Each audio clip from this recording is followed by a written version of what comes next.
Me gustaría a mí empezar esta reflexión sobre la liberación de la mujer respecto a lo que se supone que es la liberación de algo, ¿no? Hemos escuchado muchísimo desde la primera ola del feminismo este, digamos, eslogan o esta pretensión de liberación femenina, y creo que en cada momento de la historia y en cada contexto cultural, sociológico e incluso educativo, académico, nos podemos preguntar liberación de qué, de qué estábamos liberando a la mujer en su momento y de qué se está pretendiendo liberar a la mujer hoy. Y claramente nosotros no podemos desconocer que hay muchas reivindicaciones de la mujer respecto al varón y respecto a ciertas formas de imposición masculina que deben ser reconocidas, ¿no? Es decir, no podemos decir que siempre ha sido ideal o que políticamente siempre se ha tratado bien. No pretendemos hacer una apología al machismo cuando hablamos de masculinidad, y eso lo vamos a hablar ahorita un poco mejor. Pero sí es importante reconocer que si bien cuando hablamos de la liberación femenina, al menos en la primera, casi segunda ola del feminismo, podemos reconocer reivindicaciones válidas. Es decir, liberación respecto a qué? A el no acceso, a la imposibilidad de acceder al reconocimiento de sus derechos, derechos políticos, derechos sociales, la incapacidad que tenían para trabajar, la incapacidad que tenían de pronto, si nos vamos mucho más allá al derecho romano, de ser consideradas personas, de que eran consideradas por muchos años objetos, posesiones del varón. Digamos que ahí podríamos entender una liberación femenina respecto a algún tipo de opresión, ¿no? Pero hoy lo que vemos en el feminismo actual es otra cosa completamente distinta, porque lo que se le ha enseñado a las nuevas generaciones es que a la mujer hay que liberarla del hombre. No hay que liberarla de formas de opresión machistas, que es muy distinto a la masculinidad. No hay que liberarla de estructuras de poder que coaccionan su voluntad, que no le permiten ejercer sus derechos, sino que hay que liberarla del varón. Y ahí es donde se introduce este tema del macho opresor, estos conceptos que se dicen tanto, pero dicen tan poco sobre el patriarcado, ¿no? Hace poquito, yo creo que no te conté esto, en todas mis extensas quejas a Freneson respecto a mi formación teológica, estaba yo departiendo con una teóloga de mi universidad particular y estábamos en desacuerdo respecto a algo. Estoy hablando de una mujer, ojo, que me parece muy fuerte, ¿no? Una mujer teóloga, académica, que me dice, no, es que tú buscas una teología patriarcal. Y yo, ¿qué significa eso? Es decir, ¿qué estamos entendiendo por patriarcal, no? Esta dependencia al paternalismo eclesial. Y estoy poniendo solo un ejemplo, que es en el ámbito eclesiástico, ¿no? A que el cura te tenga que decir qué hacer, a que el obispo te mande como mujer, a que tú como mujer no tengas un lugar en la iglesia, porque esas fueron sus palabras textuales. Tú como mujer no tienes un lugar en la iglesia. Entonces la pregunta que surge ahí es, yo como mujer estoy llamada a liberarme del varón, porque en la medida en que yo puedo tener una batalla académica, social, cultural, personal con la figura masculina, cualquiera que ésta sea, voy a poder reivindicarme en mi ser mujer. Es decir, soy más mujer en la medida en que desconozco al hombre. Soy más mujer en la medida en que puedo oprimir al hombre. Y creo que suena un poco radical, pero si nosotros hablamos con las muchachas de a pie, o sea, las jóvenes con las que yo hablo todo el tiempo, es muy fuerte, ¿no? Porque pasemos de un ámbito académico ahora a un ámbito cultural, relacional. A mí me pasa mucho cuando estoy intentando hablar con mujeres solteras, jóvenes, sobre todo adolescentes, en donde se tiene esta pretensión de, para ser realmente libre en mi sexualidad, yo no me quiero enamorar de ningún hombre, porque el hombre es un lastre, todos los hombres son iguales, todos los hombres son mujeriegos, todos los hombres son infieles. Yo quiero poder tener sexo sin compromiso y sin la carga de enamorarme de un hombre, porque se entiende que la dependencia es el amor a un hombre. Si yo estoy relacionada con un hombre, si yo tengo un vínculo fuerte, recíproco con un hombre, eso implica un detrimento a mi libertad como mujer. Y eso de por sí ya es un problema. Porque si nosotros vamos a la antropología cristiana, nos damos cuenta de que somos complementarios y de que todas las relaciones de amor exigen reciprocidad. ¿En qué mundo vivimos en donde pretendemos que haya liberación sin reciprocidad, sin donación mutua, sin complementariedad? Porque yo como mujer no necesito de ningún varón, y eso es falso. Pero de la misma manera el hombre recibe este mensaje, ¿no?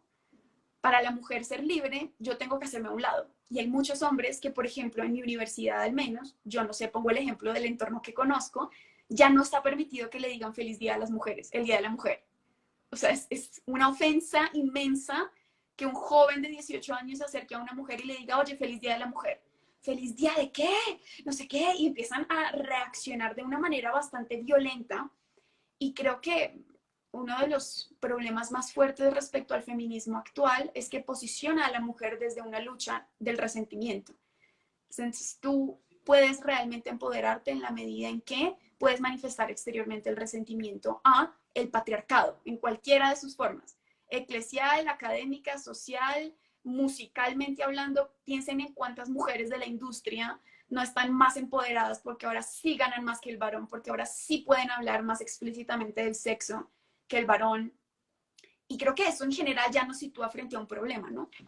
No sé tú qué quieras aportar a eso, porque creo que si estábamos hablando de situarnos en un problema, creo que ese tema de la lucha de sexos, creo que nos puede situar para empezar en el segundo punto, que es cuáles entonces son las cualidades del varón, es decir, lo propiamente masculino. No sé qué quieras empezar a aportar ya en tu reflexión.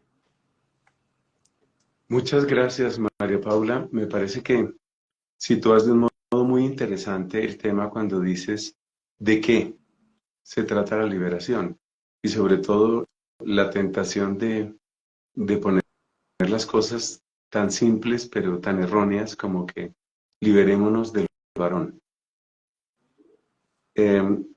Yo, yo quisiera, yo quisiera aportar un poco desde la perspectiva bíblica, porque, porque es hermosa y es fecunda y es constructiva. A mí me llama mucho la atención cómo el feminismo que destruye al varón termina destruyendo también a la mujer.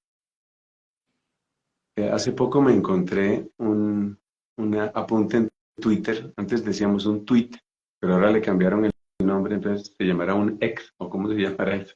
¿Sí? Creo que le siguen diciendo trino, ¿no? Un trino, me encontré con un trino en el que se decía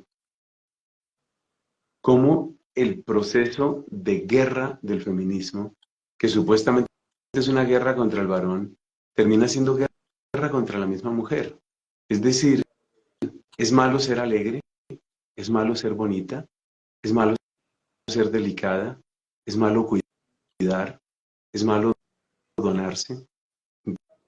Entonces, cuanto más agresiva, cuanto más fea, cuanto más, perdón que lo diga así tan brusco, cuanto más agresiva, cuanto más fea, cuanto más impositiva, más feminista.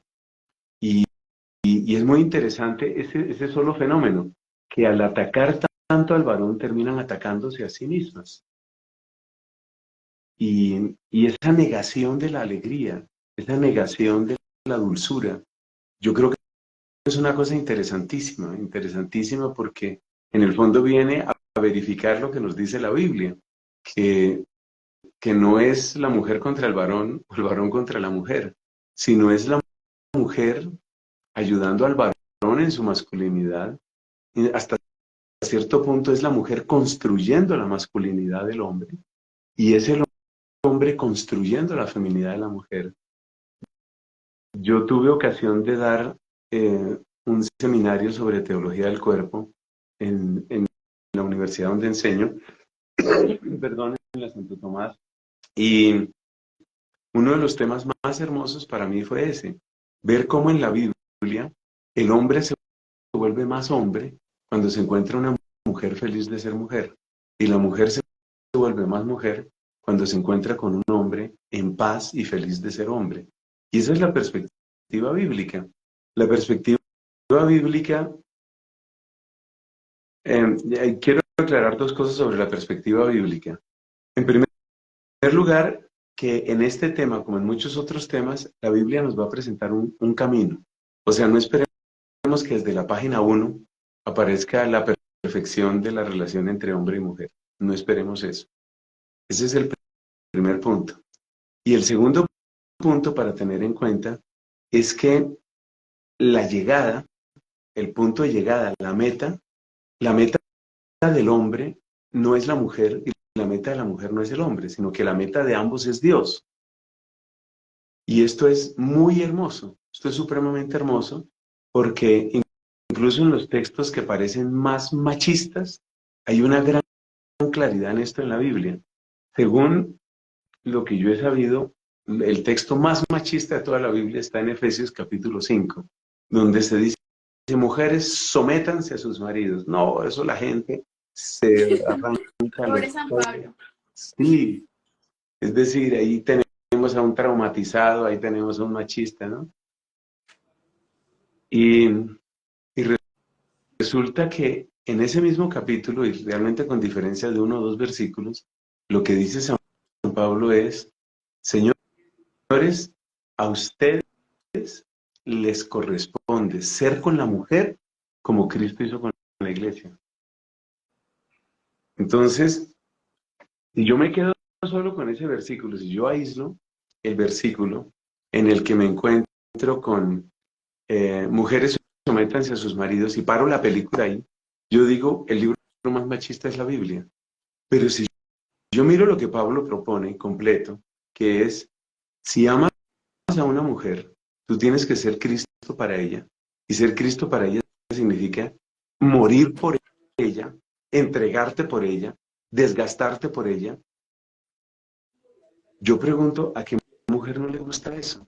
¿A qué mujer no le gusta un hombre que la dé toda?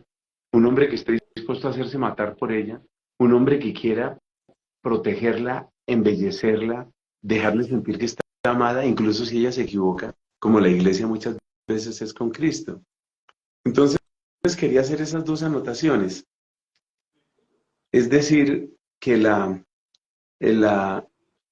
por una parte, hay un proceso en la Biblia.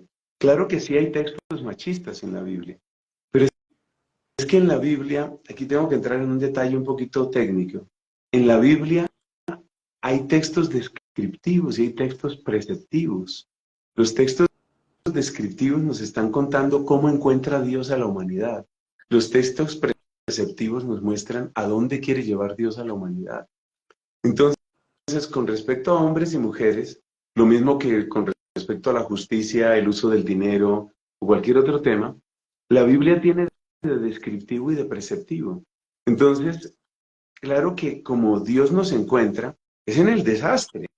Dios nos encuentra en el desastre, que está bien descrito en muchos capítulos, por ejemplo en Romanos capítulo 1, donde se habla de todas las degeneraciones de los varones.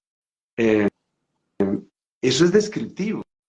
Y en muchos textos de la Biblia, pues lo que hay es una descripción que incluye abusos, que incluye desprecio a la mujer, que incluye violaciones, el tratar mal a la mujer. Pero por eso digo, hay un camino. Esa es la parte descriptiva y se va de lo descriptivo a lo preceptivo. Y cuando se llega a lo preceptivo, pues lo preceptivo está en el plan de Dios, que es que el hombre ayude a la mujer y la haga sentirse feliz de ser mujer y la mujer ayude al hombre y lo haga sentirse feliz de ser hombre. Yo creo que, es interesante destacar algunos rasgos como más propios de la verdadera masculinidad, según la Biblia, ¿te parece? ¿Sí? Entramos un poco en eso. Entonces, ¿cómo es el hombre?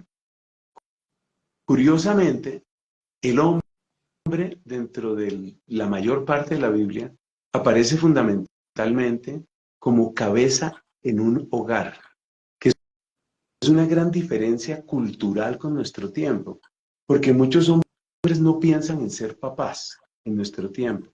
Cuando un hombre no piensa en ser papá, cuando un hombre descarta el ser papá, ¿cómo mira a la mujer? Esta es una pregunta absolutamente clave para la masculinidad. El hombre que quiere una relación con una mujer, o sea, la quiere para que sea su mujer, sea su esposa. No estamos hablando aquí de amigas.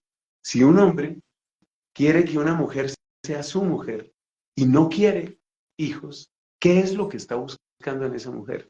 Esa pregunta a mí me parece que ilumina demasiado, porque ese hombre en esa mujer, pues entonces, ¿qué está buscando? Pues está buscando una forma particular de cariño, de afectividad y de placer. Eso es lo que está buscando. Y esa es la masculinidad que se degenera. La masculinidad que se degenera por egoísmo. Y el egoísmo empieza cuando el hombre está buscando mujer y no está buscando hogar. Por eso, como sacerdote, continuamente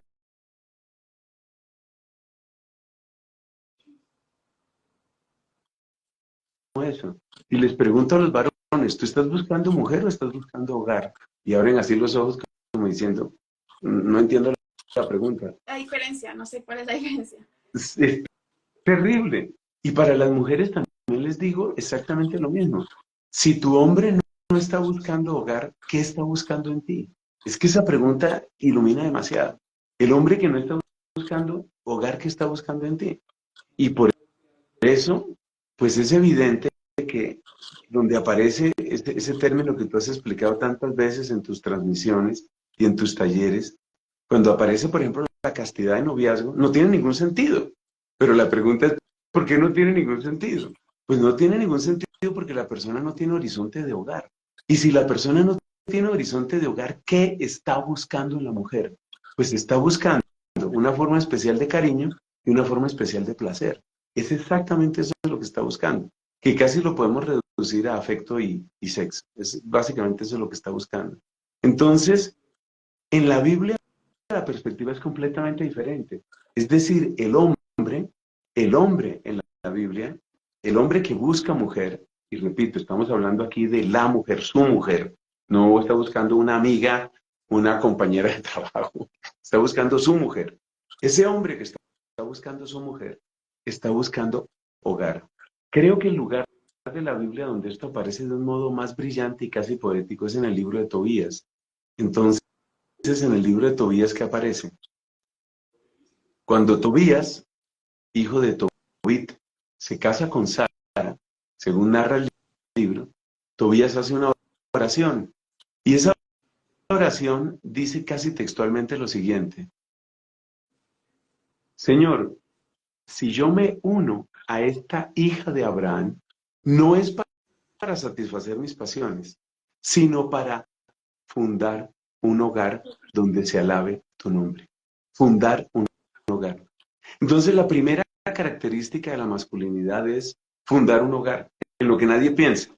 Porque yo he hecho esa pregunta, yo he hecho esa pregunta algunas veces. ¿Cuál crees tú que es el rasgo más propio de la masculinidad? Entonces la gente dice que sea respetuoso, que sea caballero, que tenga metas claras, que sí. Pues sí, todo eso es importante y voy a comentar en unos minuticos cómo encaja con lo anterior. Pero en la Biblia, lo primero es, quiere fundar un hogar. Si ese hombre no quiere fundar un hogar, debe haber una razón increíblemente poderosa para que no quiera fundar un hogar. Esa raíz increíblemente poderosa puede ser una de tres razones de acuerdo con la Biblia. O tiene un problema con su sexualidad porque es un eunuco, este es un caso que se puede dar. O es una persona que no quiere fundar un hogar porque Dios se lo prohíbe, que es el caso de Jeremías, o no quiere fundar un hogar porque su seguimiento de Cristo lo llama a buscar de una manera así absoluta y apasionada el reinado de Dios, el reino de Dios. Esas son las tres razones. Es decir, o no puede, o se lo prohibieron, o tiene un amor apasionado por el reino de Dios. O no puede, es el caso de los eunucos, que podemos asimilarlo a muchos otros casos de nuestra sociedad, o Dios se lo prohíbe, que es el caso de Jeremías, que convierte a Jeremías en un signo profético, que tiene sus características especiales en lo que no vamos a ahondar ahora, o está así súper apasionado por el reino de Dios. De resto, la condición natural del varón es que quiere un hogar. Y como quiere un hogar, quiere caminar en un proyecto con una mujer. Conclusión, primera y gran característica de la masculinidad en la Biblia, quiere formar un hogar. Yo nada más digo, como sacerdote y como amigo que tiene el privilegio de conocer tantas personas, hombres y mujeres, si la gente pasara sus noviazgos por ese filtro, si solamente pasara sus noviazgos por ese filtro, pero lamentablemente la gente tiene noviazgos por muchas otras razones, por salir de la soledad, porque casi todos los programas son para parejas y estar sin pareja es muy aburrido, porque quiero tener una vida sexual, o sea, porque estoy muy aburrido, muy aburrida, sin nadie, en fin. Entonces, la primera característica es esa. de esa primera característica surgen otras tres que son claves en la masculinidad según la Biblia. Primera, es una persona que tiene un proyecto de vida. Y esto se nota, por ejemplo, en una parábola que salió en la misa de ayer, fue la de las 10 vírgenes, no, la del domingo. Hoy creo que es miércoles. Creo que hoy es miércoles. Yo No, es pierdo la noción martes. del tiempo. Hoy es martes, perdón. Pierdo la noción del tiempo. Y la razón por la que pierdo la noción del tiempo es que como vivo grabando homilías para otros días, vivo así un poco despistado. El domingo aparecía el tema de 10 vírgenes que salen a recibir al esposo. Estas 10 vírgenes son las amigas de la novia, las amigas de la nueva esposa, como las damas de compañía. Estas 10 vírgenes o estas 10 doncellas tienen que esperar una sorpresa. ¿Y la sorpresa cuál es? Que a una hora inesperada va a llegar el novio a hacer una especie de rapto simulado. Ese rapto simulado era propio del ritual del matrimonio en la época de Cristo. El rapto simulado no tenía ninguna violencia, por favor no se despeluquen las feministas. No tenía ninguna violencia. El rapto simulado era una manera como de mostrar gráficamente, públicamente, el amor apasionado que él tenía por esa mujer. Algo así como una persona que agarra un poco de agua y lo bebe ávidamente, es mostrar eso, como quien dice, la necesito tanto que ya no me aguanto más. Algo así. O sea, era como una especie de juego. Y lo interesante es que el novio tenía que, entre comillas, raptar a la novia, o sea, a la esposa con la que ya estaba comprometido, tenía que raptarla y tenía que llevarla a su casa. En la perspectiva bíblica, el hombre tiene una ruta, tiene un proyecto, tiene una casa, tiene una dirección. Y en esa dirección quiere, necesita, requiere como compañía a una mujer. Entonces, segunda característica de la masculinidad, tiene metas claras, tiene una ruta. Y como tiene una ruta y como tiene un proyecto, ese proyecto, esa ruta, es la que en su conjunto enamora a la mujer. O sea que la mujer, en principio, no se enamora de si tiene, no sé, tiene perfil perfecto, si tiene Si una sabe barba bailar, por sexy, ejemplo. si tiene que, O si sabe bailar, por ejemplo. o Esas si cosas sabe así. bailar, sino de lo que se trata es, como diría hoy mucha jovencita, ¿este man para dónde va? O sea, ¿cuál es su dirección? ¿Tiene ruta o no tiene ruta? Si el man, como habló la gente, yo me siento raro con ese lenguaje. Si el man no tiene ruta, si el man no sabe para dónde va, si el man depende todavía de la mamá, si el man depende todavía de la familia, si el man depende todavía de la ex, chao hermano, nada que hacer con usted. No hay nada que hacer con usted, no me interesa, porque usted no tiene ruta. Entonces, fíjate que esto es como un arbolito, ¿no? La base fundamental es quiere hogar. De ahí viene una primera rama que es líder. No, perdón, tiene una ruta. Luego la segunda rama es líder. Líder, ¿qué significa? Pues lead the way, es la persona que está dirigiendo el camino. Como él tiene un proyecto, entonces él va adelante. En algunos talleres de parejas que he tenido, cuando uno dice que el hombre sea líder o que el hombre sea cabeza, que es la palabra que utiliza la Biblia, pues de nuevo se despelucan los feministas, porque también hay los feministas y las feministas. Pero entonces yo siempre hago un chiste que a veces me funciona y a veces no, así que tengan paciencia. Y el chiste que yo siempre hago es este, que le pregunta a uno a una señora, señora, ¿usted cuántos hijos tiene? Dos. Bueno, mejor dicho, tres. Siempre que la mujer dice eso, el hijo agregado Es el esposo. es el esposo, por supuesto. Y nunca lo dicen con alegría, porque la mujer no quiere tener otro hijo. La mujer quiere tener un hombre. La mujer quiere tener una persona que es capaz de tomar decisiones, buenas decisiones, teniendo en cuenta a todos en la casa y teniéndola en cuenta a ella.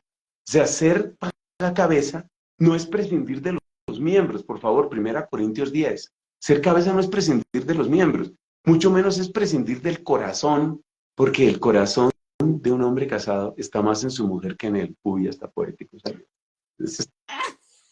Está bonita. La voy a repetir Queda para que... grabado, tranquilo que ha grabado y lo podemos poner Sí, pero hay que en... repetirlo para que la degusten las damas. El corazón de un hombre feliz está más en su amada que en él. ¡Wow! Entonces, se necesita un líder. ¿Y se necesita un líder qué significa? Se necesita una persona que, como sabe para dónde va, sabe guiar la barca. Y sabe guiar la barca, ¿qué quiere decir? Pongámoslo de esta manera. No es otro hijo. No es otro hijo. Es decir, casarse para criar dos bebés o dos niños o tres niños y además un niño grande que ya viene mal acostumbrado con mañas, dependiente de la mamá y no sé cuántas cosas más. Eso no es programa para ninguna mujer. Eso no le sirve a ninguna mujer. Entonces, características de la masculinidad. Es una persona, en primer lugar, quiere hogar. Como quiere hogar, por consiguiente, sabe para dónde va, tiene una línea, por consiguiente es líder. Y aquí viene la tercera característica que quería destacar, protege. Esto se ve clarísimamente en San José. San José es jefe de ese hogar y no toma una sola decisión si no es por amor a su esposa y a su hijo. Es decir, protege. Claro, no es nada raro que el feminismo, que tiene tantos elementos de guerra contra la Biblia, pues el feminismo que vemos, teóricamente existe un feminismo que no es así, cada vez lo encuentro menos, pero el feminismo que vemos es un feminismo que realmente va en contra de la Biblia. Entonces, presenta a la mujer como autosuficiente. Yo no necesito que nadie me proteja, a mí me protege el Estado, a mí me protege la ley del solo sí es sí, a mí me protege la ley antiviolación, a mí me protege, pero resulta que hay una serie de sensores biológicos en la mujer que son extraordinarios, que tienen que ver básicamente con la sensibilidad de su piel y con la distribución del metabolismo o con la acción del metabolismo y la distribución de temperatura en la mujer. Dicho de otra manera, los abrazos los disfrutan más las mujeres que nosotros los hombres. A nosotros los hombres también nos gusta abrazar. A mí personalmente yo crecí en una familia llena de cariño y full abrazos y bueno, todo muy bien. Pero la mujer biológicamente disfruta mucho más el abrazo. El tamaño del cuerpo de la mujer, la disposición del cuerpo de la mujer disfruta mucho más el abrazo. Y el abrazo es la expresión física de la protección. Es algo así como, aquí estoy, te rodeo, nada malo te puede suceder, todo estará bien. Ese lenguaje lo quiere escuchar toda mujer que se siente amada. Entonces, en resumen, características de la masculinidad. Es una persona que quiere hogar y si no lo quiere por una razón potentísima, pero súper potente. O sea, tiene que estar Dios de por medio ahí. Quiere hogar, tiene una ruta clara en la vida, sabe liderar a su grupo, o sea, a su familia, de acuerdo con esa ruta, respetando que esa familia es su cuerpo, esa familia es su cuerpo. San Pablo dice, nadie odió jamás a su propio cuerpo, así tienes que amar a tu mujer. Entonces, ama así a su mujer, acompaña todo ese proceso y dirige todo ese proceso de su nave, que es su familia. Entonces es líder, es cabeza y además protege. ¿Y protege por qué? Porque está protegiendo a quien lo protege a él, está protegiendo a quien lo defiende, quien defiende su interior, defiende su corazón. El corazón de un hombre felizmente casado es una muralla impresionante. Hace poco hablaba con un hombre, con un señor, que tiene algunos problemas incluso psicológicos, psiquiátricos, y bueno, me contaba pues su situación un poco dramática, el asunto y tal, pero ustedes vieran cómo le cambiaba la voz cada vez que mencionaba a su esposa. Qué cosa tan linda, a mí me conmovía eso, es decir, él sentía que en medio de sus dificultades, sus crisis de depresión, o sea, yo tengo un sol en mi casa, yo tengo una luz en mi casa, yo tengo, yo tengo un amor en mi casa, y ese amor y esa victoria es mi mujer. Entonces, él protege a su esposa, que a su vez protege su corazón. Eso es algo hermosísimo. Ese es el plan bíblico. Yo destacaría sobre todo esas características de la masculinidad en el plan de la Biblia. Wow, muchas gracias, Fray. Creo que lo primero que, ay, mi luz está enloqueciendo, pero creo que lo primero que podríamos decir es que cuando hablamos de masculinidad y este live es sobre la redención de la masculinidad, ya nos situamos frente al problema, ¿no? Yo creo que si hay algo igual de problemático al preguntarse qué significa ser mujer, porque no hay nada más políticamente incorrecto, más patriarcal, más grosero, más opresivo que preguntarle al mundo qué significa ser mujer. Pero es igualmente grave preguntarle ¿y qué significa ser hombre? Y yo creo que aquí podríamos plantear esto que tú nos contabas sobre la masculinidad, y es que hasta el momento se nos propuso entonces que la masculinidad estaba en el hacer. Es decir, el machismo implicaba muchas actitudes del varón respecto a la sociedad, al Estado, a la mujer, ¿no? Y creo que es tan poderosa la antropología cristiana, porque al final siempre, siempre, yo cada vez lo confirmo más, cada problema familiar, social, cultural, que nosotros vemos y nos escandaliza y nos duele y padecemos incluso hoy en día, si tú vas a la raíz de eso, aborto, feminismo, ideología de género, violencia intrafamiliar, siempre estamos hablando de un problema antropológico. Es decir, no tenemos ni idea de si hay una verdad objetiva de lo que significa ser varón y mujer. Y cuando el varón no está sentado en una verdad, cuando no hay una verdad única sobre lo que significa ser varón, en donde cada varón, dependiendo de esa verdad, puede hacerla auténtica y desarrollarla en su propia masculinidad, tenemos una generación de varones absolutamente perdidos. Perdidos en el mundo, perdidos en sí mismos, perdidos en la cultura, perdidos en el Estado, o sea, no saben quiénes son. Y tú decías algo y es, a la mujer no le interesa un varón que no tenga hoja de ruta, a una mujer no le interesa un varón que no tenga un horizonte de hogar. Y yo creo que hay muchas mujeres que gracias a Dios aún siguen teniendo ese criterio, pero desafortunadamente como la mujer tampoco sabe quién es ella, ni cuáles son las necesidades de su corazón, ni hacia dónde va, es muy común hoy en día ver esto que la cultura ha denominado relaciones tóxicas, en donde las mujeres saben que él no quiere hogar, saben que la está usando, saben que no tiene un proyecto a largo plazo, saben que no lidera ni protege, pero ahí están, enamoradas y es el mejor hombre del mundo y no hay nada más, ¿no? Y creo que este problema antropológico que nosotras las mujeres vemos en el varón y ellos experimentan también de nosotras, tuvo alguna respuesta en el machismo, ¿no? Y es aguántate porque así es. Pero como les decía, la antropología cristiana tiene tanta fuerza para mostrarnos cuál es esta verdad objetiva de lo que significa ser varón y mujer, que precisamente por eso las ideologías y digamos que muchas otras formas de pensamiento, pero sobre todo la ideología, en cualquiera de sus formas o en sus ámbitos, busca siempre atacar el cristianismo. Y de hecho, cuando, no sé, tú te podrías preguntar por qué para hablar de masculinidad hablamos de Biblia. Pudimos haber hablado de otras cosas. Freud pudo haber hablado de metafísica, Freud pudo haber hablado de antropología, Freud pudo haber hablado de lo que escucha en confesión. ¿Por qué Biblia? Si eso a la gente no le gusta escucharlo. Si hay que nos van a decir en la iglesia patriarcal, macho opresora, de que la mujer tiene que estar encerrada en la casa sometida. Y es que es muy, yo creo que es la estrategia más fácil. Quitarle importancia a algo porque es peligroso. Es peligroso para este plan, para estas ideologías, ver la belleza y la libertad que el corazón de un hombre descubre cuando ve que, oh, sí hay una verdad de lo que implica ser varón. Que ahora yo la puedo hacer auténtica con mi personalidad, mi temperamento, mi vocación personal, claro que sí. Pero piensa, tú decías algo muy importante y es, en esa reciprocidad, para el varón es fundamental la figura de la mujer. Y en psicología lo vemos y es recíproco. ¿Quién es el que afirma la identidad sexual? El que marca la pauta en la identidad sexual en los primeros 3 años de vida, la figura paterna del mismo sexo. O sea, el hombre con el hombre y la mujer con la mujer. ¿De dónde yo aprendo lo que significa ser mujer? De mi mamá, de la primera mujer o figura materna que me enseñó lo que era propiamente femenino. El rol de la mujer en la casa, la forma de tratar al esposo, a los demás hermanos. ¿Y de dónde recibe el varón la pauta en sus primeros años de vida de lo que significa ser varón? De otro varón. Y por eso cuando nosotros tenemos varones rotos, heridos, que no saben cuál es su función en la sociedad ni en la familia, eso le van a enseñar a las otras generaciones y lo que vamos a tener son generaciones de confundidos.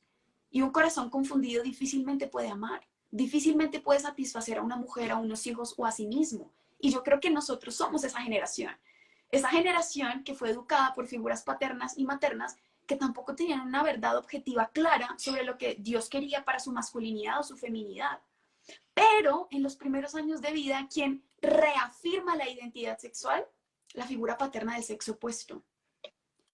¿Quién fue el que le marcó la pauta al hombre sobre lo que significaba ser hombre? El papá o la figura paterna. Pero ¿quién reafirmó su masculinidad? Una mujer. ¿Quién lo amamantó y lo hizo sentir dependiente físicamente? con una sana dependencia? Otra mujer. ¿Quién le enseñó cómo ser tierno, dulce? ¿Quién lo cuidó en las noches? ¿Quién? Es decir, el varón necesita conectarse con su lado más femenino es a través de una mujer. Y de la misma manera la mujer. Por eso a veces nos dicen, ay, que tiene daddy issues o problemas paternos y siempre está buscando al papá en los novios, ¿no? Por la importancia que tiene la masculinidad también para la educación de la mujer. Y estamos hablando del núcleo de la sociedad, o sea, la familia. Hay algo muy interesante en lo que tú decías, porque ahorita digamos que mi intervención es sobre por qué a la mujer no le satisface ni la idea machista ni el whimsy men, como las nuevas masculinidades, porque esa fue otra respuesta, ¿no? O sea, como ya no es el machismo, sino nuevas masculinidades. Y aquí me encantaría tocar un tema que C.S. Lewis trata. C.S. Lewis, que es el autor cristiano que escribió las Crónicas de Narnia, para los que no saben, un crack, o sea. Y él tiene un libro, no sé muy bien cuál es su traducción al español, pero se llama The Abolition of Man, la abolición de la humanidad, o a veces se traduce como la abolición del hombre. Y él en este libro hace una crítica sobre un famoso libro de literatura que se usaba en las escuelas superiores de Gran Bretaña, que se llama The Green Book, el libro verde. Y el libro verde, dice C.S. Lewis, lo que hace es cambiar la metodología de educación para enseñarle a los niños que los valores no son verdades objetivas, sino que lo único que importa son sus sentimientos respecto a determinados valores. Es decir, la masculinidad ya no es un valor objetivo. La feminidad ya no es un valor objetivo que se desarrolla. Y él ponía un ejemplo. Entonces, no sé, una cascada. Una cascada ya no será algo bello en sí mismo, sino que dependerá de si a ti te gusta la cascada o no te gusta. Y si C.S. Lewis empieza a analizar esto y a decir, esto es un problema porque esto no es una capacidad natural que tenga el hombre. Al hombre hay que enseñarle cómo conectar el valor objetivo con su reacción a dicho valor. Y es decir, los sentimientos son susceptibles de ser educados. Lo que tú sientes, lo que te apetece, tus reacciones emocionales pueden y deben ser educados hacia el bien, la bondad y la belleza. ¿Y qué es lo que tenemos ahorita? Que los valores objetivos, como ya no existen, ya no son valores, sino que solo importa lo que tú sientes. Traduzcamos todo esto a la realidad que C.S. Lewis vio en su época a la ahorita. Yo soy varón, pero a mí no me gusta tener hijos. O sea, yo emotivamente, afectivamente, yo no me vinculo positivamente con la realidad paterna. O sea, ya no hay un valor objetivo de la paternidad es buena para ti. Construir hogar es bueno para ti, porque si construyes hogar puedes construir sociedad, familia, empresa. No, no, no, sin esfuerzo. La castidad ya no es un valor bueno para ti, porque implica negación de ti mismo, autodominio, control de tus impulsos, capacidad de negación para donarte a otro. Pero si no está en tu sentimiento, papito lindo, si tú quieres ver porno todos los días y estar con muchas mujeres y tener relojes chéveres, haz lo que tú quieras, mi rey. O sea, mientras tú, y pongo esto entre comillas, no le hagas daño a nadie, haz lo que el sentimiento te dicte. Y yo creo como mujer que eso es lo que uno más ve hoy. Y más allá de criticar el machismo o las nuevas masculinidades, es de verdad, si nosotros pensamos en la dignidad de la persona y en lo que cada varón necesita, a mí a veces escuchar varones adolescentes me produce la misma tristeza que escuchar hombres de 50 años, que no tienen ni idea de dónde vienen, ni quiénes son, ni para dónde van, que viven y construyen una vida solamente alrededor del sentimiento y de lo que hoy quieren. Y si hoy quiero familia, hoy la querré, pero si mañana quiero que abortes, pues tú abortas. Y si hoy yo quiero ser fiel, mañana puede que ya no me den ganas de ser fiel. Y entonces nos enseñaron esa pauta de que tu verdad objetiva, la razón de tu existencia, la vocación principal no pasa por tu masculinidad. Y lo que tú decías, y por eso es que la Biblia tiene todo que decirnos, es, hay como 3 escalones, yo creo que tú los dijiste muy bien, pero es, Dios se encarnó en un varón. Y eso debería volarnos la cabeza, porque ¿quién le enseña, nos dice la iglesia, quién le enseña al hombre lo que significa ser hombre? ¿Quién le revela al hombre el mismo hombre? Jesucristo. Pero ¿quién le revela al varón mismo? Pues al Dios que se ha hecho varón. Y esto es muy fuerte, porque ¿en dónde aprenden los varones que Dios tiene un plan para su masculinidad? Porque Jesucristo era todo menos machista y Jesucristo era todo menos promotor de las nuevas masculinidades. Independientemente de lo que quieran enseñarnos estas nuevas teologías, que ni siquiera sé si eso es teología, pero que Jesucristo era un hippie, que se la pasaba oliendo maluco, y paz y amor y pequen si quieren y no pasa nada, es realmente la capacidad humana que él tenía para vivir su sexualidad libremente, para amar, para abrazar, para acoger a la mujer, para negarse a sí mismo por amor a los demás, para enseñarle a otros varones lo que significaba ser varón. Jesucristo. ¿En dónde vamos a encontrar otra pauta? ¿Cuál es la medida del varón? El varón con mayúscula. ¿Y de qué participa el varón? Y yo creo que estas claves para nosotras como mujeres, si ustedes están ahí, yo creo que en la poca experiencia, obviamente yo no soy Fray Nelson Medina, para mí de verdad sí es un honor estar frente a él, es una cosa loca, pero en la poca experiencia que yo tengo acompañando matrimonios y parejas, yo me doy cuenta que lo que más destruye las relaciones hombre y mujer es que no sabemos quién es el otro. Pues si no sabemos quiénes somos nosotros mismos, mucho menos el otro. Y la mujer constantemente le está exigiendo al varón ser algo que él no es.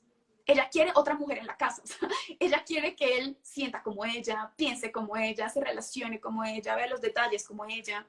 No sabe a quién tiene enfrente. Y el varón constantemente le está exigiendo a la mujer verse como mujer, tener cuerpo de mujer, pero ser otro hombre. La misma simplicidad, que reduzca su complejidad, porque la mujer es muy compleja, muy histérica, muy neurótica, muy problemática, muy exigente y todo lo demás. Y mujeres, si estamos en la Semana del Hombre, a mí me encantaría que nosotras, a la luz de Jesucristo, podamos reconocer el valor inmenso de cada hombre que pisa la tierra. No solamente porque nuestra crianza es esencial, no solamente porque nuestros hijos necesitarán una figura paterna y hay que saber escogerla muy bien, no solamente porque nuestra capacidad de amar se verá reflejada, promovida o digamos que se verá en detrimento dependiendo del varón que tengamos enfrente, sino porque no podemos construir santidad, no podemos construir el reino de Dios prescindiendo del otro.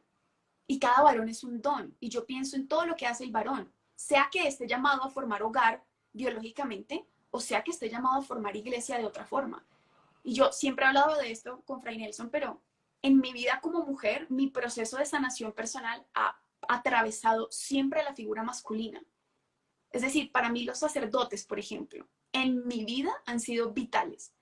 Y nunca he tenido vínculos ni románticos ni sexuales, pero qué sanador es ver la masculinidad de Jesucristo en un varón sacerdote, que es padre, que quiere que la iglesia sea hogar, que se niega a sí mismo, que se dona, que se sienta, que escucha, que hace lives hasta las 10 de la noche, que fue capaz de postergar muchas necesidades que él tenía por el reino de Dios y no vive miserable y no vive infeliz. Qué hermoso para mí como mujer es tener amigos, varones, que me hagan sentir amada sin buscar nada a cambio. Varones que realmente quieran promover a la mujer de una forma mucho más sana. Qué hermoso es que yo pueda tener un novio que quiera vivir el plan de Dios. Y así con todos los varones de nuestra vida. Pero en estos 3 grados que Fray Nelson mencionaba, lo primero que tenemos que tener en cuenta, mujeres, respecto al varón, es que Dios los hizo partícipes de la creación. Y hay algo propio del varón en su antropología. Y es que es el iniciador del amor. En el ámbito sexual, en el ámbito afectivo, incluso en el relato bíblico de la creación. Hay algo en la vocación personal del varón que marca pauta cuando lo hace co-creador, ¿no? Entonces, él es parte de un trabajo. Y si nosotros vemos hasta la estructura misma del hombre, hace parte de ese trabajo, ¿no? Su espalda es mucho más amplia que la nuestra. Físicamente, la mayoría de las veces tiene más fuerza que nosotros. Es decir, hay algo propio de trabajar por lo creado, ¿no? Por la creación. Pero luego lo mandó a proteger esa creación, a cuidarla.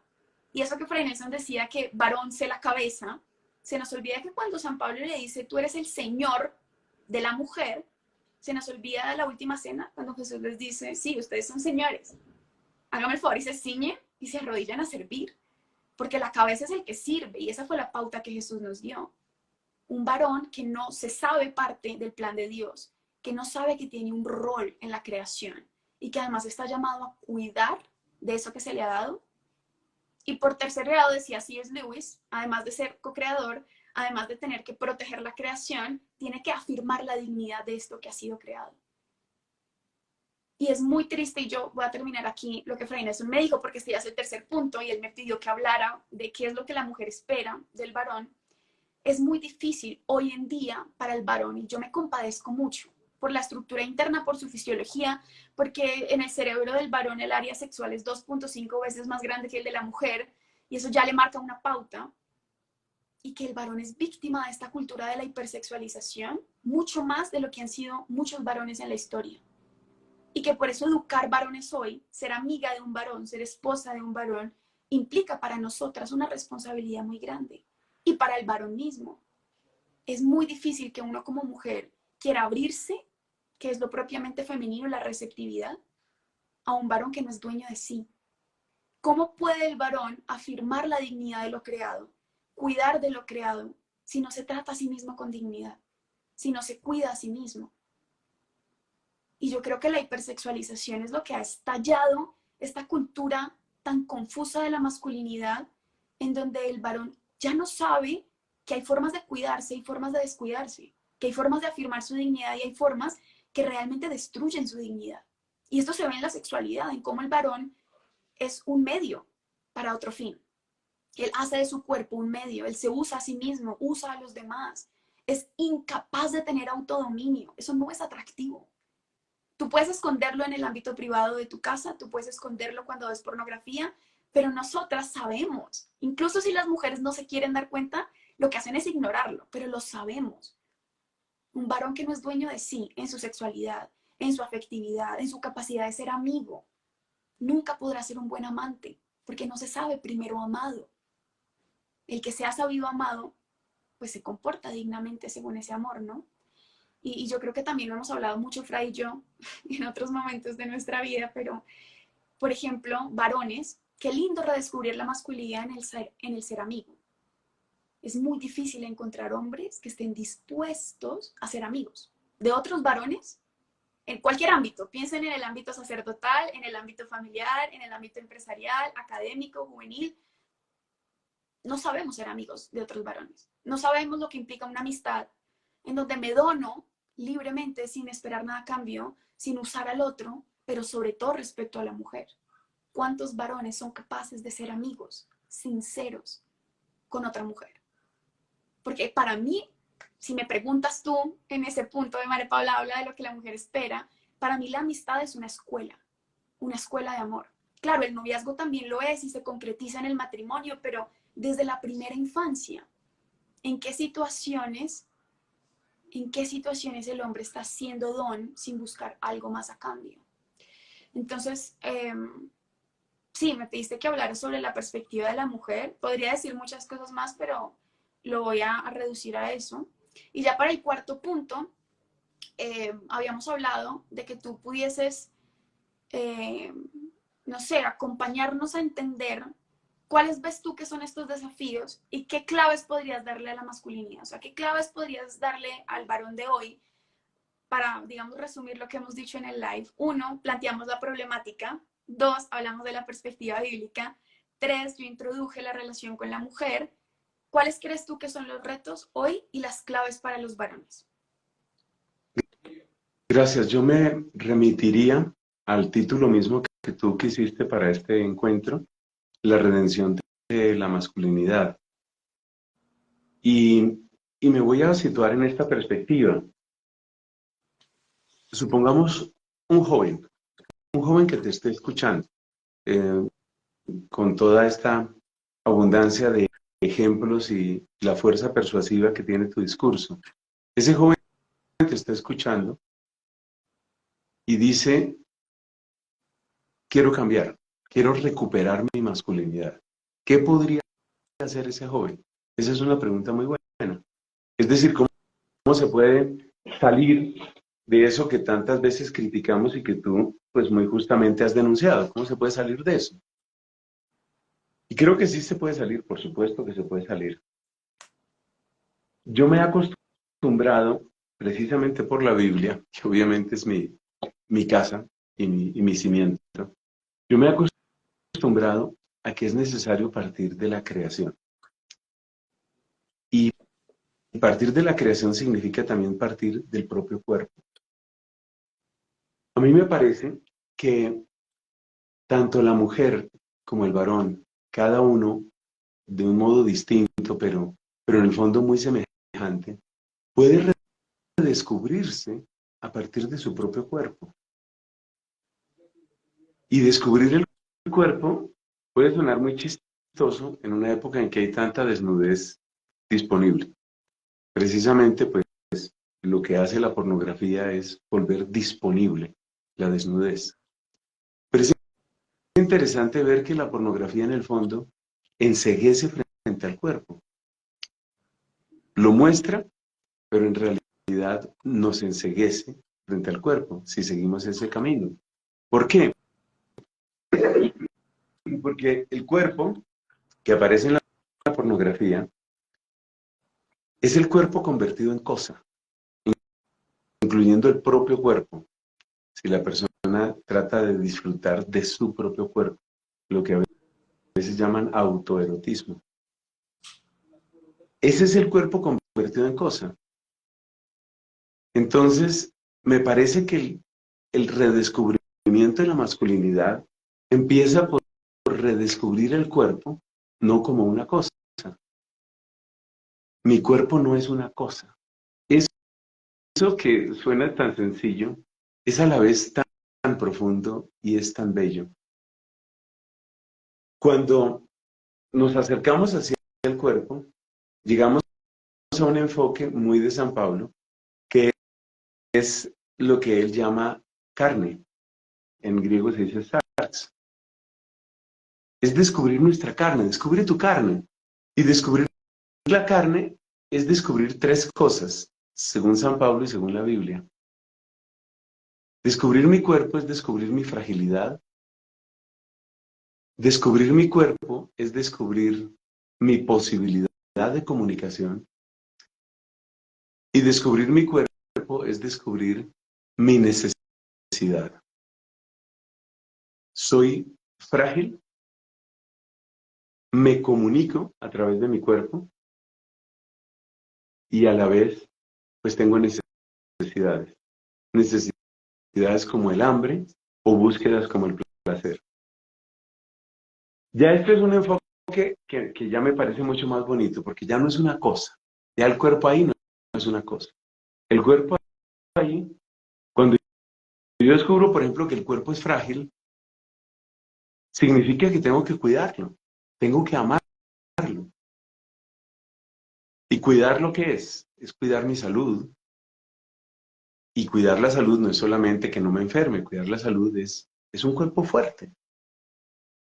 Y el cuerpo fuerte, lo mismo que el cuerpo bello, el cuerpo fuerte en el caso del varón y el cuerpo bello en el caso de la mujer, son dos temas bíblicos muy claros.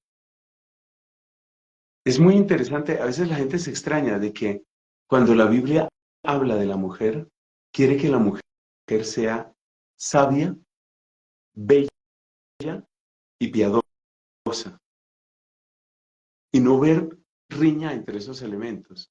Que la mujer sea muy bonita, que la mujer sea muy inteligente y que la mujer sea muy de Dios. Eso está así unido en la Biblia. En la misma perspectiva, que el hombre sea fuerte es clave. Es clave porque el hombre tendrá lo que tú comentaste sobre el trabajo, porque lo propio del hombre está muchas veces en su trabajo. Entonces, el varón puede recuperar su masculinidad si empieza por mirar a su cuerpo no como una cosa y empieza a mirar que ese cuerpo requiere cuidado. Entonces necesito salud, necesito alimentación, necesito descanso y necesito ejercicio físico. Es bueno que el varón se acostumbre a hacer ejercicio. Es bueno que tenga una disciplina, es bueno que se esfuerce. El esfuerzo es clave porque el esfuerzo le ayuda a recordar que se requiere disciplina y el esfuerzo le ayuda a recordar que tiene metas y las metas cuestan. Entonces, eso en cuanto a la fragilidad. Descubrí mi fragilidad, por consiguiente descubrí que mi cuerpo requiere cuidado. Fíjate que ya con eso solo, el tema, por ejemplo, de las drogas, el tema del alcohol, el tema de trasnochar y maltratar el cuerpo, el tema de comer una cantidad de basura, ya todo eso sale. Entonces empieza por querer tu cuerpo. Repito la frase de San Pablo. San Pablo dice, querer a tu mujer es como querer tu propio cuerpo. O sea que para San Pablo es obvio que uno tiene que aprender, que el varón tiene que aprender a querer su cuerpo. En segundo lugar dijimos que el cuerpo es, primero dijimos que era fragilidad, Luego dijimos que el cuerpo era comunicación. Y es impresionante lo que ayuda a un varón a aprender a comunicarse. El varón que no se comunica o entra en unos ciclos de depresión autodestructivos o entra en gruñidos y en agresión. La mayor parte de la agresión masculina proviene de no saber comunicarse. Entonces, mi cuerpo es mi instrumento de comunicación. Lo que yo estoy haciendo ahora, por ejemplo, utilizando pues, mi laringe para hablar y para... Eso es comunicación. Entonces, aprende a comunicarte. Aprende a comunicarte. Mire, que los varones aprendan a comunicarse es algo que tenían tan claro los griegos y los romanos, es impresionante. Ellos tenían un nombre para los profesionales de la comunicación, para los duros de la comunicación. La palabra tuya es cracks, para los cracks de la comunicación.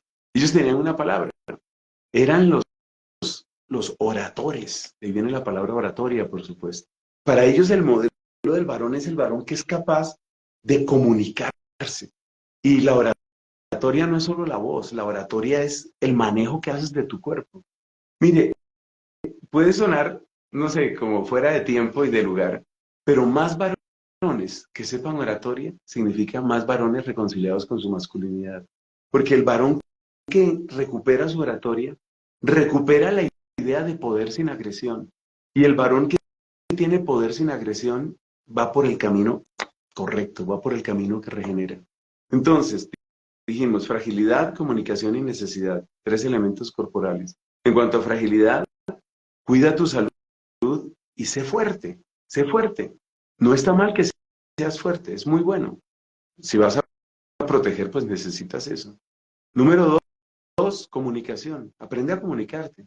Si no aprendes a comunicarte, te vas a hundir en la depresión de tu vicio, el que sea, o te vas a llenar de agresión.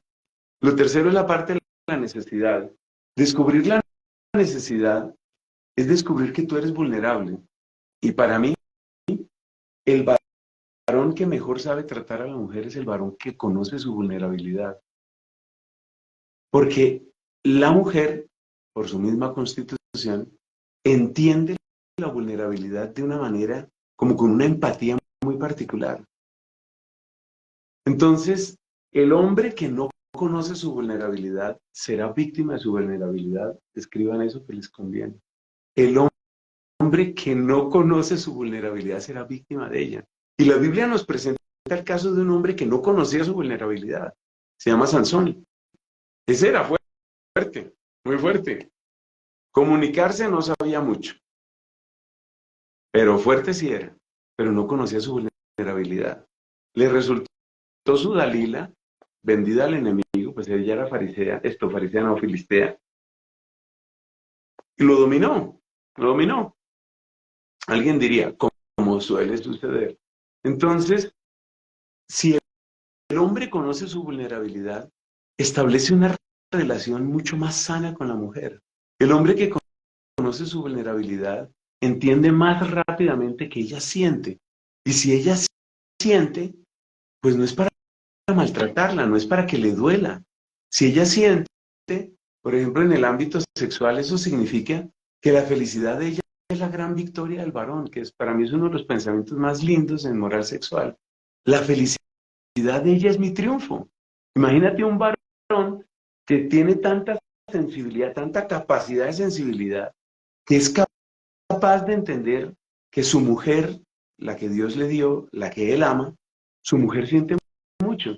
Entonces, que esa mujer que siente mucho, sienta muchísimo con él, wow, eres un varón, ese es un varón. Entonces, ese es el triunfo, eso es recuperar la masculinidad. Conoce tu vulnerabilidad. Dentro del ámbito de la necesidad está también la necesidad del placer. Y ahí es donde entra el entender que una dosis de placer es necesaria. Sobre esto escribía mi amigo Santo Tomás de Aquino. Santo Tomás de Aquino hablaba sobre eso, sobre cómo todos necesitamos una dosis de placer y cómo el manejo del ánimo muchas veces tiene que ver con el placer, obviamente un placer lícito. Entonces, por ejemplo, Santo Tomás de Aquino dice que comer chocolates es bueno. No dice eso exactamente, pero pero sí dice que hay placeres que son lícitos. Entonces, el varón que conoce que tiene una necesidad de placer, pero que no se quiere dejar dominar por el placer, mire, ese varón es óptimo. Ese varón recupera su masculinidad, porque ese varón sabe descansar, porque ese varón sabe divertirse, porque ese varón no va a buscar toda su alegría en la mujer, que ese es un defecto terrible. El varón que busca toda su alegría en la mujer le está poniendo a la mujer una carga insoportable, porque es algo así como tú tienes que solucionarme a mí y mi vida.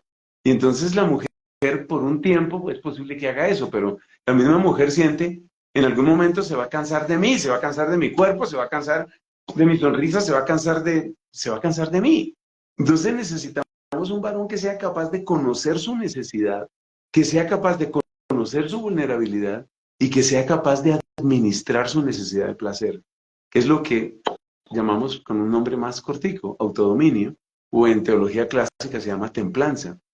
Entonces el varón que tiene templanza, o sea, que maneja el tema del placer y no le gana el tema del placer, es un varón de altísima calidad, pero altísima calidad. Porque un hombre, imagínate, este es un hombre que sabe comunicarse, este es un hombre que tiene autodominio, este es un hombre que busca la felicidad de su mujer. Yo digo, ¿qué mujer no quiere casarse con un hombre así? O sea, ese es el hombre que se necesita, ese es el hombre que puede enamorar a la mujer. El hombre de las nuevas masculinidades, como tú dices con tanta claridad, el hombre de las nuevas masculinidades o el macho, en realidad ni se conoce, ni se entiende, ni sabe de su felicidad, ni sabe hacer feliz a su mujer. Es decir, se convierte en un fracaso él y convierte en un fracaso la relación con la mujer. Así que lo que yo quiero contar, así como resumiendo, es que la masculinidad está muy herida, obviamente, está muy despistada, está muy retorcida, muy perdida, en el sentido de extraviada, pero se puede recuperar. Y que la Biblia nos da una ruta para recuperar esa masculinidad. Solo me resta decir que tenemos unos modelos de masculinidad impresionantes. Todos estos, pues ya tú mencionabas a nuestro Señor Jesucristo, solo que hay que tener en cuenta que Cristo es al mismo tiempo imagen de Dios invisible para el hombre y para la mujer. Pero yo quisiera destacar, por ejemplo, un San Pablo que ha sido tan calumniado, tan horriblemente calumniado. Quisiera destacar, quisiera destacar un San Juan Bautista, un hombre con un proyecto de vida tan supremamente claro. Yo creo que después de Cristo, el hombre que tiene un proyecto de vida más claro en todo el Nuevo Testamento es San Juan Bautista, porque tiene cero vacilaciones. Que no se ponga bravo conmigo San José, pero San José tuvo su momento confuso. San Juan Bautista no, San Juan Bautista es el hombre de una sola alegría. San Juan Bautista es el hombre que tiene repito, después de Cristo es el hombre que tiene el proyecto más claro de todos. San José, obviamente. San José es increíble. Como recuperación de la masculinidad es increíble. Y es muy hermoso cuando un varón empieza a recuperar su masculinidad. Y es muy hermoso que un varón así sea encontrado por una mujer que sabe lo que ella es y lo que ella vale. Porque esas son las parejas que pueden darle una esperanza realmente a esta humanidad. Hasta ahí alcanzo a decir. No, Fray, claro que sí. También pensaba en San Juan Pablo II, en el papá de Santa Teresita del Niño Jesús, que nos da también otra visión de la masculinidad. Y tú mencionabas algo y es, claro, el varón así podrá hacer feliz a su mujer, ¿no? Y por ahí preguntaban, ¿y si no se quiere casar? Y yo creo que incluso en el discernimiento vocacional, antes de preguntarnos si Dios me llama a ser, digamos, papá biológico o esposo de una mujer, es que te estás jugando tu plenitud. Lo demás era una consecuencia de lo que el varón ya en sí mismo vive, igual que la mujer. Entonces creo que por eso es una pregunta pertinente, sea que ya estás casado, porque muchas mujeres preguntaban, ¿y si ya es mi esposo? ¿Y si somos novios? ¿Y si está soltero? ¿Y si tiene 3 años? Es una pregunta pertinente para la realización personal de cada varón. Y ya luego eso tomará la forma de la vocación personal, pero creo que hay que hablar de estos temas. Y creo que hay mucho por leer, hay mucho, no solamente aprender a leer la Biblia, porque a veces como que leemos la Biblia y no sabemos interpretar lo que estamos leyendo. Busquen cursos de vida. Uy, perdón. Busquen formas de acercarse a las Sagradas Escrituras y también lean. La iglesia tiene mucha riqueza para enseñarnos sobre esto y me gustaría además de recomendarles este libro de C.S. Lewis, que se lean a Edith Stein. Ella en su fenomenología, incluso antes de su conversión, pero ya después en su conversión, ella trata el tema de lo femenino de manera espectacular y también tiene mucho, mucho contenido sobre lo masculino, porque ella intenta compararlos a los dos para demostrar que son un don mutuo y recíproco. Entonces, se llama Santa Teresa Benedicta de la Cruz, si no estoy mal, ese es su nombre de religiosa, y pues su nombre de pila es Edith Stein. Pues nada, quería darles esas recomendaciones por si dicen quiero leer más, quiero saber más, Pero pues ahí se las dejo. sí, yo quería comentar algo sobre lo que tú dices de la persona que no se casa. Tanto en el caso del hombre como en el caso de la mujer, hay que hacerse muy, muy seriamente la pregunta de por qué no. Esa pregunta hay que hacérsela, porque así como tú nos has hablado, y tienes razón, por supuesto, en el tema de la hipersexualización, también hay un fenómeno que está surgiendo debajo de la hipersexualización y que va increciendo, y es el fenómeno de la asexualización. Un país como Japón es un país donde ya se está viviendo eso. Es decir, es un desinterés radical por el sexo, pero no es por ser casto, sino es un desinterés radical por la pareja, un desinterés radical. Y a mí me salen en TikTok a veces, me salen algunos videos, algunos, pues sí, lo que ofrece TikTok son videos, ¿no? Donde de varones que hablan de las ventajas de no casarse, casi presentando a la mujer como una enemiga y Un presentando, problema. sí, ese es un problema, mejor dicho, pues si usted quiere llevar una vida sin problemas, no se casa. Entonces, yo creo que nos tiene que quedar muy claro, pero muy claro, que el camino que Dios mostró es el hombre para la mujer para el hombre. Eso tiene que estar claro. Y dejará el hombre a su padre y a su madre. Eso tiene que estar claro.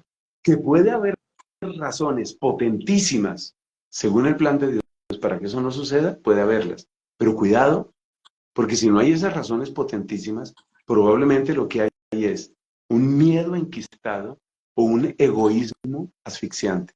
Y eso no es camino ni para el hombre ni para la mujer. Yo he conocido casos de mujeres que, por ejemplo, dicen, yo tal vez hasta me consagro a Dios porque no, eso del matrimonio como que no. Ese es el síntoma de que tú no sirves para consagrada. Si tú tienes una mala imagen del matrimonio, tú no sirves para consagrada. Si tú tienes una mala imagen del matrimonio, tú no sirves para consagrarte a Dios.